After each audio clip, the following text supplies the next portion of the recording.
Alright everyone, welcome to today's charting session. Sa mga hindi pa po nakakaalam, what we do here is we typically look at either yung mga trending names, and by that I mean yung mga pangalan na maaaring malaki yung ginalaw, whether to the upside or to the downside, or perhaps malaki yung value traded, or generally speaking, mas minamatahan lang po ng mga tao. Also, tumatanggap din po tayo ng mga chart requests. So kung meron po kayong mga requests, please feel free to let me know in the comment section below. So let's start off with DMC, no? Now, itong DMC, it hasn't really done anything since the last time na tinignan natin siya.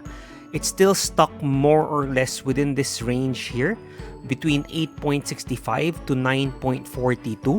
Now, I realize one can argue na hindi ba dapat ito lang yung range niya, ito-tighten mo ng ganito. And that's true, no? Kaso, pag sa mga ganitong parang umangat tayo from a previous level of resistance, diba? When it came back, broke below. When we came back dito, diba dyan din tayo nakahanap ng resistance sa 8.65 na area. So, I want to just put more consideration into it. Kaya dyan ko linalagay yung bottom end ng range. Tapos yung top end naman ng range, yung 9.42, galing siya dito. Bakit dito sa high na to? Bakit hindi sa high na yan? Kasi we tried to go above it in this green candle here. Then we had this red candle which ate up the entire move. So para sa akin, essentially, nag-hold pa rin tong previous level of resistance na to. And hindi ako magugulat if we push back up here only to find some type of reaction tapos maging range bound muna tayo sandali. Okay? Kaya yun yung high and low end ng range ko. Now, what are the possible scenarios that we could be watching out for dito sa DMC? Yung bearish scenario, if we come back down, break beneath tong 8.65, test it from underneath, mag-hold, roll over, then baka mangyari is mag-trade na naman tayo within this range here, no? Between 8.11 to 8.65, where it was trading before. Prior nag-breakout, diba? Tapos nung bumalik tayo, nag-hold tong 8.11, diba? Price tried to trade beneath it, hindi kinaya, push back up. Tapos ngayon, nandito tayo sa taas. So yun, kung mabasag tong 8.65, baka balikan natin yung 8.11. And if 8.11 breaks, hindi ako maugulat kung balikan natin tong mga lows na naiwan from before or even come all the way back down dito sa 7.25 na support. Now, on the bullish side naman, if we can break above 9.42, I'd be watching out for it, but I still won't be uber bullish only because nauntog na tayo dyan before eh. 'Di ba? Yes, it's gonna look bullish. That's not that, kumbaga, hindi naman yun yung tanong eh. Ang tanong is, matatrade ko ba siya in that particular manner? And for me, the answer is no. Kasi a break above 9.42, yung next resistance level will be at 9.71. So, in and of itself, hindi ko siya matatrade outright. Kung mabasag natin yung 9.71, then 10.02 yung next level of resistance natin. Again, from 9.42 to 10.02, it might not yield the best risk reward, no? Depende. Depende sa structure na mabubuo, assuming na mabasag natin tong 9.42.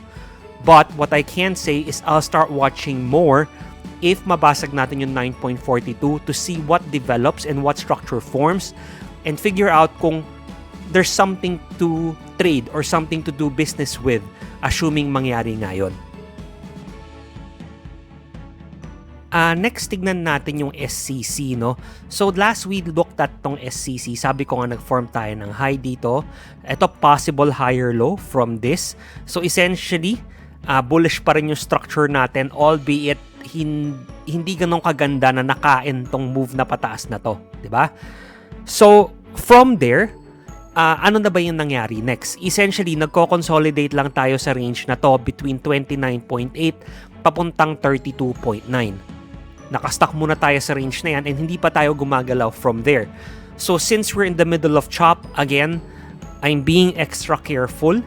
I'm not gonna force any trades here, no? Ano ba yung pwede niyang maging bearish scenario? Bearish scenario for me is if we come back down, break beneath tong 29.8, I wouldn't be surprised kung i-revisit natin tong 27.10 or even tong low na nag-form dito sa sinabi natin na higher low at 26.10. kung pati 26.10 mabasag, then baka balikan natin yung 24.25 and highly likely yung itsura nito will be much bearish, kumbaga, by then. Okay? Again, I can't really say na 100% sure na ganun nga yung magiging itsura niya kasi syempre depende naman niya sa kung anong magpo-form, no? But I have a feeling na kung mabasag man natin tong 26.10 and binalikan natin tong 24.25, it wouldn't be looking good. Okay? Ano yung mga pwedeng scenario na good? Kasi it's always possible, even though it's unlikely, na magkaroon lang tayo ng mahabang week, balikan natin tong mga to, kunin lahat ng stops only to find na mag-close tayo above both levels. It's possible, but it's unlikely. Yeah? Pero again, it's possible. Okay? So isa lang yun sa mga pwedeng mangyari na kahit na umabot tayo all the way here, baka medyo bullish pa rin tignan. Now, the bullish scenario for me, hindi na enough na mabasag natin tong 32.9, but I will be starting to watch once mabasag yan, similar to DMC. What I want to see now is a break above 35 para malinis ulit. May clean canvas tayo ulit moving forward and mas madaling i-assess yung trade rather than trying to catch price somewhere in between for the hope na para makuha ko ng quote-unquote cheaper ng konti only to find ourselves on the back foot after a few days kasi makikita natin, ay shucks, bumalik na naman, naipit na naman tayo sa range, wala na. 'Di ba? Or baka naka-drawdown na naman na tayo. So para sa akin, it's easier to just wait for a break of itong 35 and then from there we can assess, can we look for possible pullbacks? Can we look for a breakout trade? Can we look for whatever, no? So syempre, depende na po lahat yan sa kung anong sistema man po yung ginagamit nyo para mag-trade. Next, tignan natin yung SMPH, no? Now, ever since we broke out of itong purple trend line na to, dito sa SMPH, we did move up, but after that, price has essentially done nothing. We have just been ranging between 36.5 to 40 pesos na area, no? More or less. And it's just been a whole lot of chop. There's really not much to see there. Now, again, kung kunwari you're looking at SMPH as a potential long-term investment, syempre ibang usapan po yon. I'm sure na meron kayong figures na tinitignan, that specific values that you're looking for to quote-unquote buy SMPH ng cheap, di ba? But from a technical perspective, there's really not much to see here. Hanggang mabasag tayo to the downside, meaning ma-retake natin tong 36.5, and then we start trading within the bottom end of the range again between 33.10 and 36.5, no? Or kung hindi naman yan, ay ma-break natin yung 40 pesos to the upside para mag-open up yung range papuntang 42. There's really not much to do. Okay? Buying here in the middle of chop, honestly, yes, there are times na pwede siya tumaas, di ba? Pwede niyang balikan tong 40 pesos, but sobra mo lang pinapahirapan yung sarili mo from my perspective. Kasi, where do you buy? Where do you actually stop out? Almost anywhere you stop out here, except beneath this range sa 36.5 is parang mali, di ba? Parang you're stopping out in the middle of chop. Now, kapag i-stop ka naman beneath 36.5, you could always bounce dito sa may trend line, come back up, hold. So, kung ganun din lang, it's easier and much safer to wait for some type of confirmation, structurally speaking, before jumping in dito sa SMPH, regardless of what you may or may not feel about it in terms of bullishness or bearishness as a bias. Okay? So, for me, ito, again, we can discuss bullish-bearish scenarios, pero honestly, there's really just not much there. I'm not entirely sure kung ano yung hinahanap sa akin nung nag-request nito, no? If you're looking for confirmation na kunya nakabili ka dito and you moved up, di syempre congratulations, and just be sure to trail your stops accordingly para kung sakaling mangyari yung ayaw natin mangyari, ay hindi po natin maibalik sa merkado yung karamihan ng kinita natin. But other than that, if you're looking to jump in right where we are now, personally, I'd wait for more clarity. At kapag nakuha na natin yung clarity na yon, then you can jump in with both feet na walang takot. Next, tignan naman natin yung pizza, no? Now, tong pizza, we moved higher. We found a high dito sa 11.2. Tapos, price came back down. Nag-form tayo ng range dito. Nakahanap tayo ng resistance at 9.81. Tapos we broke beneath again using this candle here. We broke beneath tong support na to. Previous resistance siya dito at around 9.36. Tapos hindi na natin rinitas yung ilalim. We just continued moving lower from there, no? We just kept drifting lower and lower and lower. Now, where we are is nakabalik na tayo where price range before bago siya nagsimula mag-move to the upside. Parang nabawi na tong buong move na to. Okay? From here, we can observe a few things, no? One is, we can expect na yung trading range niya will be similar to this, no? Meaning, between 7.4 hanggang 8.2. Okay? So, maaaring ganito muna yung gawin niya. The other thing is, kung sabihin natin, price can retake 8.2, given yung structure ngayon, given yung itsura ng mga candles from before, I wouldn't be very bullish still, kasi parang hindi pa kasi natin na-establish yung buong range niya. We're using yung historical data to, kumbaga, give our best guess, diba? But hanggang mabuo talaga to, hindi pa natin alam eh. For all we know, this could form into a wider range here. Okay? So, medyo nag-iingat pa ako from that aspect. Tapos itong chart pa to, medyo illiquid yung itsura, diba? So, para sa akin, para maging mas bullish yung itsura niya, we need to at least reclaim itong 8.89 na level. If we can reclaim itong 8.89, then number one, we're likely to trade between 8.89 hanggang 9.36. And if mabasag natin itong 9.36, 9.81 yung next level of resistance natin. Okay? The other thing we could observe was, technically speaking, pwede nating sabihin nagkaroon ng parang weird shape na head and shoulders pattern dito prior to the breakdown. And I think by any stretch of the imagination, nalagpasan na natin yung quote-unquote pattern target, no?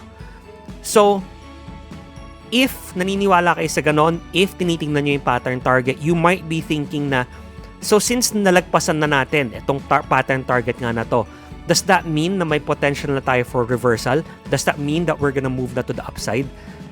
And the answer really is, as harsh as it may seem, is you just don't know eh. We can guess, pero we don't really know what tomorrow's gonna bring. Diba? Pwedeng tumaas, pwedeng bumaba. So, I find it best not to make assumptions in that particular manner. Basta sa akin lang, babantayan ko kung na-retake natin tong 8.89, then this comes back to my radar. Pero otherwise, papanoorin ko muna siya kasi hindi ko pa alam how this will develop moving forward. Will it be tradable? Will it not be tradable? Will it become even more illiquid? We don't know. The last thing is yung bearish scenario natin. If we continue actually hindi na bearish scenario kasi bearish na nga siya. If we break beneath 7.4, then highly likely we continue pushing lower, possibly revisiting these lows here or even these lows here na naiwan natin nung March 2021. Finally, let's take a look at Bloom, no?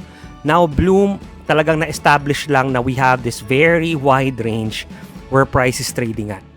Now, as you guys know, kapag ganitong mga wide ranges, I find it easier if I segment it just to map out yung mga areas of interest para kung sakali man na may mahanap akong trade, ay alam ko saan ako pwedeng pumunta next. Alam ko yung what I want to look for at specific areas if and when we ever get to them. Okay? Now, itong Bloom, ano na ba yung nangyari? Kanina, we tried to break beneath tong support natin at 6.13. So far, nag-hold, no? If tuluyang ma-break yan, then our next level of support will be at 5.83. Okay? Let me zoom in a bit para sa mga naka-cellphone, no? Now, ano naman yung mas bullish na scenario? If we can break above tong 7, then yung next targets natin will be 7.37, followed by 8.05, or isara na lang natin sa 8 pesos para lang mas malinis. Now, bakit hindi yung typical na bullish-bearish scenario yung pagkagawa ko dito? Kasi ito talagang established na eh. Nakatrap lang talaga tayo sa range na to eh. Is it a tradable range? Sure. But whether or not you can trade it depends on kung ano man yung system or ano man yung pamamaraan na ginagamit nyo to trade trades. I always advocate na you don't trade just because you think something is going up. Okay? You need to take trades na meron kayong edge. So kung wala kayong edge, like for example, ako, wala akong edge sa ganito eh, yung itsura ng Bloom, yung talagang malalaking chop lang, magugula lang yung nangyayari, parang ranging, minsan malaking segment, minsan maliit. I don't find na meron akong edge in this particular type of market. So kapag ganon, I just personally sit out. Wala muna akong pakialam. Yes, money could have been made. Sabihin natin, pag binili mo siya dito, tinan mo, umabot siya dyan. But for me personally, I don't find edge in ganon eh. Meaning, wala akong long-term expectancy to keep winning in that manner. So syempre, tataya lang tayo kapag yung tinatayaan natin, merong expectancy na, yes, pwede kang matalo one trade here, one trade there. Pero in the long run, over the term of 100 trades, you expect na mananalo at mananalo ka. Okay? Parang kunyari sa poker, pocket aces. Syempre, tatayaan mo yon. Pero does that mean that pocket aces always wins? Of course not. Diba? But the odds are in your favor. Ganun din sa trading. I don't think lang na, nag-hold yung support, so tataas na to, bibili na ako. I need to find some type of structure that I like before jumping in. And in this particular case, sa Bloom, wala pa akong nakikita, no? So kung may nakikita kayo, then of course, good for you. Syempre, dapat kung ano man yung system nyo, you trade it with confidence kasi pinag-aralan nyo yan, eh. Diba? But konting ingat lang, again, if we break beneath tong 6.13, we might revisit tong lows at 5.83, perhaps even lower, revisiting itong low natin nung August 2021 or nung September. Okay? Tapos kung nabasag naman to the upside, then we can expect na baka balikan natin yung top end ng range, and that could be something to watch out for and trade. So guys, dito po nagtatapos yung video natin, no? I hope nakatulong po to sa inyo kahit konti and may natutunan kayo kahit papano. And if so, I would really appreciate it if you give this video a like and consider subscribing to my channel. And as always guys, maraming salamat po sa panonood. I really appreciate it. Good luck and happy trading!